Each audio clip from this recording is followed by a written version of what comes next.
Well, with the new Indiana Jones figures coming up this next year, I thought it'd be a lot of fun to take a look back at the old Indiana Jones figures. Today, we're going to start with the really old Indiana Jones figures. We're going to go back to 1982 and look at the Kenner Adventures of Indiana Jones line. So they came in card backs like this. These are the only two carded figures I actually have, but I have a tote and a German mechanic I picked up a number of years ago. I was never a biggest fan of this card design. I don't know. Probably I'm not a big fan of yellow and all. But wouldn't you love to get that $5 price on that figure now?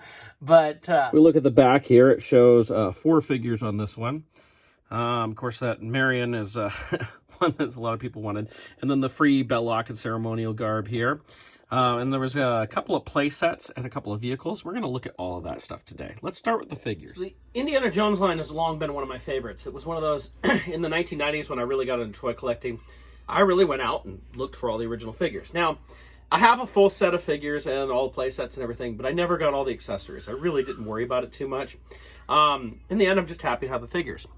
So late 82, they released 4 figures. We'll start with Indiana Jones here. So the original Indiana Jones figure, one of the cool things, those of us who collected Star Wars figures, is now he has knee joints, which is based on the Butch Cassidy and Sundance from 1979 as well. Now, my Indy, like many Indies out there, has a broken thumb. But he does have a quick draw action, or actually it's more of a whipping action there. But I mean, it was a pretty cool figure. You look back at this, for 1982, it's pretty good, and you could fit his gun in his holster right there. So that's pretty nice.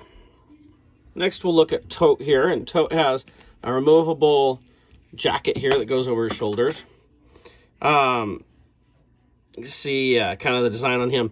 Now, with the way that the legs are designed is they're designed so they can go on the horses and that. So they kind of have spread legs. And with him, with that double-breasted jacket, it looks kind of funny. The cool thing with him, if I can get a good focus on this, is he does have the imprint of the headpiece of Staffarot on his hand as well. With his, and how many figures can you get doing a Hail Hitler, right? It's not something you probably see today. But there is Tote.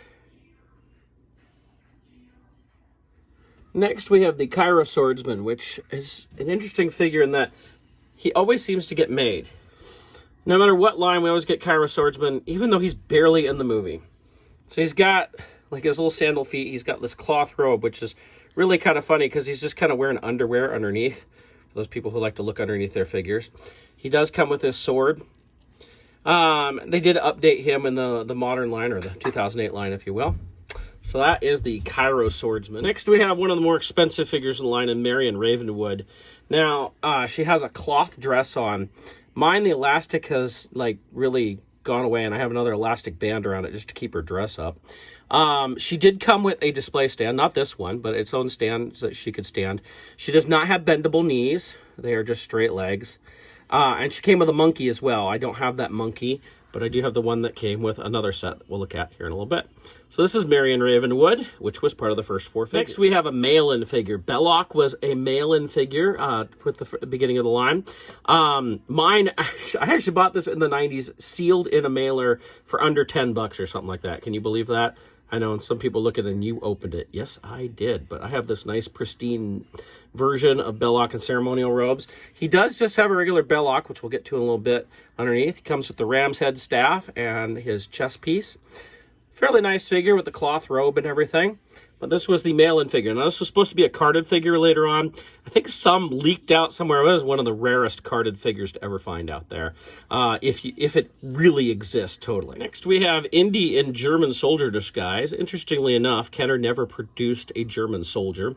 He did come with a bazooka. I don't have it. He has, like, the quick draw action then with it. Kind of an interesting figure. You can see they've even given him, like, the not shaven look there, if you will. Looks like his shirt does fit, though. Next, we have Sala, and Sala came with a torch. Sorry, I don't have it. But he does have this nice cloth robe. Mine's a little stained, a little old. But I bought almost all of my figures from one person. It was their childhood collection. So it was pretty cool to pick these up. So that's Sala. Next, we have the German mechanic, who always seems to make an appearance in figure form as well. He came with a wrench. He has the quick draw action as well on his arm. So you can see kind of it's interesting to go and look at these figures because, you know, you can see how They're trying to push for more figures, but they're not as interesting as, say, Star Wars figures or something like that. Next, we have Belloc. Sadly, he didn't come with a hat. He did come with a map, though, which they, you know, in the modern, the 2008 line, they never actually did a Belloc, just white-suited Belloc like this. They did the ceremonial one, but nothing like this. So this is kind of our only version of this. Now, there were two little play sets that came out that did come with figures as well. The first is the Map Room play set right here, which came with a hook and everything that is right off the Star Wars line with the headpiece of Staff of Ra and the staff there. Some archaeology stuff and Indiana Jones figure. This is another figure I got in the 90s sealed in a box. I got the whole thing sealed, so that's why I have the full everything with it. Whoop. And it's just an Indy figure underneath a robe there with a different head. He has a different satchel there, and he's even got his little book to write in there. We also got a Streets of Cairo playset that came with the Monkey Man here. Monkey Man comes with a dagger, and another monkey with a slightly different pose of the monkey that came with Marion. I have that monkey. I'll show it to you in a minute. Again, lots of cloth robes on these figures, which is pretty cool. Now, the Streets of Cairo set also came with a Cairo version of Marion, but she's just a solid one-piece thing that'll go in a basket. I'll show you the baskets here in a minute. But it did come with a table of fruit as well. Isn't that fun? So you can knock over your table of fruit while in play. So here's the rest of the Streets of Cairo set. It's just the cart with 3 baskets. All 3 baskets will open up so that you can put your Marion inside there and have her hide. So that's kind of all there was. So you had the fruit cart or the fruit table, the little Marion, this, and the Monkey Man for a play set, basically, for the Streets of Cairo. And we also got an Arabian horse here that you could put your Indy on. This was based on the Butch Cassidy and the Sundance Kid mold. I think it was later used in the Lone Ranger. You can press the button here and it makes the legs move.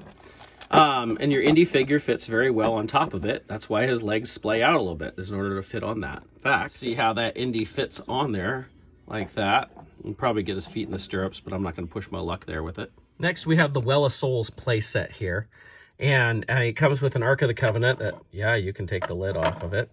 But it also had the cover for it, which you can see actually has R2 and 3PO in it. Even though in the movie, the R2 and 3PO is on like one of these posts, basically. Came with a bunch of snakes, some torches, a mummy. Let me get the mummy here. I guess I've heard this mummy is based on a mold of a Han Solo figure that they split the leg, or they did something with the legs and wrapped it up to make the mold for the mummy. And then it has a breakaway wall. You can see there in the back that just breaks out there so you can hide your mummy back there. And in fact, on the back side of the Well of Souls, the little wall set, you can see we actually have molded in skeletons. And you even have this one here that you can, see if I can do this. You can stick a snake, and it picked the wrong snake here. You can stick a snake through the hole here in the wall and have it coming through just like in the movie. Pretty cool little detail to add in that.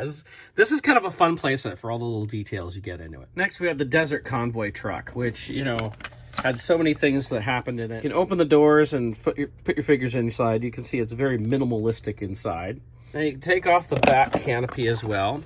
And inside you can store all sorts of Germans that were never made. You can have these as seats, or you can flip them down and have them as storage, like so. Put weapons or whatever in there. Lift gate comes down the back, and then you've got this right back here. This is to attach your Indy figure to, so you can drag behind it.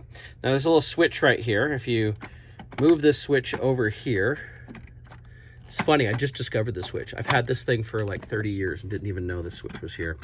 You move it over there and it makes it so this is free. So it'll just come out. And if you switch it back, make sure I'm doing this right. Yeah. If you switch it back, it'll now make it to where it'll pull it back in. If you move the tires, it'll crank that string back in, so you can drag your Indy back up to the back of the truck. Now, Kenner also released a 12-inch version of the Indiana Jones, and the head there is exactly the same as a Han Solo figure. Only the Han Solo had brown eyes, and this one had blue eyes. Comes with his leather jacket. He's got a gun. It's in his holster there. He has kind of a string whip there.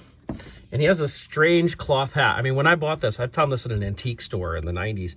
And I thought that hat was made by somebody because they lost the original hat. But nope, that is the original hat. It's a pretty cool figure.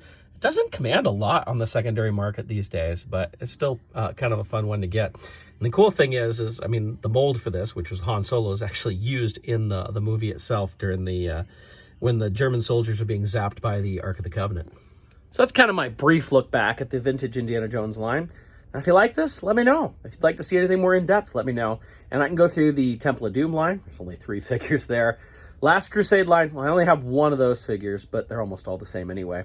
And then there's the 2008 line, plus several other things. There's Disney figures that have been put out, Disney playsets, all sorts of different things. So if you enjoyed looking at Indiana Jones stuff, let me know. I'll go do some more Indiana Jones videos. Thank you so much for watching.